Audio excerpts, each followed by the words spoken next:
Eggs are big business. Australians eat around 6.5 billion of them a year, and each of those eggs comes from a chicken. One of the roughly 21 million layer hens across the country, each one bred specifically for egg production. But of course, only female chickens lay eggs. So what happens to all the male chicks born into the egg industry?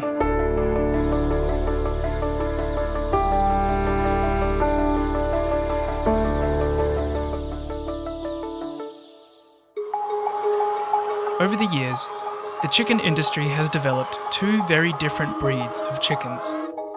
Layers, bred to lay eggs, and meat chickens, also known as broilers, bred to grow as much flesh as possible. Male layer chicks don't grow large enough to be sold for meat, and farms consider them financially worthless. So the egg industry does the only thing that makes economic sense to them. They kill these baby chickens. More than 12 million of them a year, usually on their first day of life. The egg industry uses two main methods to kill chicks. The first is gassing chambers, which render chicks unconscious using carbon dioxide. The other method of killing, which the industry considers most efficient, is called maceration. Along with gassing, maceration is used across all egg production systems: caged, barn-laid, free-range, and organic. It's also what the industry does to millions of meat chicks that they consider unviable. Every day in hatcheries across Australia, thousands of male chicks are sorted from the females. They are then poured from crates onto conveyor belts. Shunted along, they bounce off the belt's rails and each other.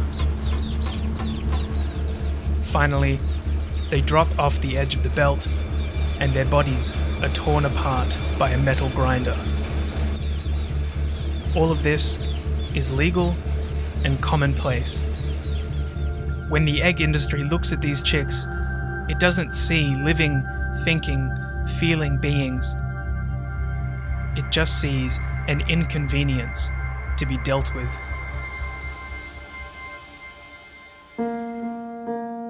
At the end of the day, these are profit-driven industries that are trying to meet demand for a product.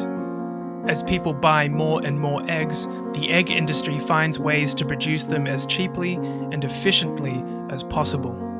Creating machines to kill chicks en masse is the clinical result of this drive for efficiency. But there's a silver lining. We have the power to stop this.